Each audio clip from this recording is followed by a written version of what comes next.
শিবলিঙ্গ হিন্দু সম্প্রদায়ের মানুষের কাছে এক অত্যন্ত গুরুত্বপূর্ণ প্রতীক। এটি আদি অন্তহীন এক জ্যোতির্ময় স্তম্ভের রূপ, যা সৃষ্টি ও ধ্বংসের প্রতীক বলে মনে করেন হিন্দু সম্প্রদায়ের মানুষ।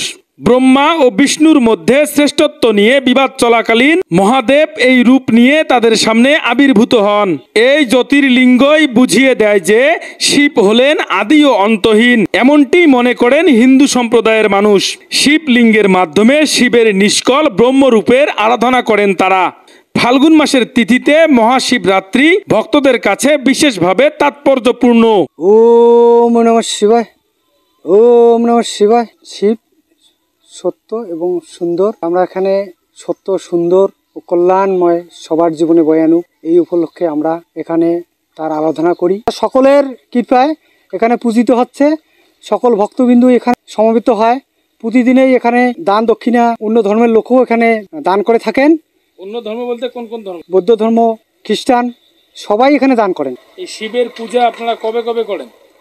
এটা বৎসরে একটা তিথি হয়। ফাল্গুন মাসের এক তিথি আছে, ওই তিথি বৎসরে এক তিথিতেই রাত্রি জাগরিত হয়, শিব চতুর্দশী।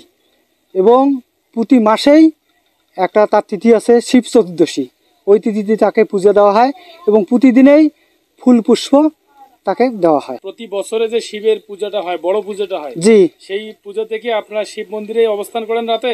জি, শিব মন্দিরে অবস্থান করি। তাই শিবলিঙ্গ কেবল একটি উপাস্য বস্তু নয়, এটি তাদের ব্রহ্মাণ্ডের মৌলিক শক্তি এবং মহাদেবের নির্গুণ স্বরূপের এক গভীর প্রতীক বলে বিশ্বাস করেন হিন্দু সম্প্রদায়ের মানুষ। Ariful Islam Arif, news live, Lalmonirhat.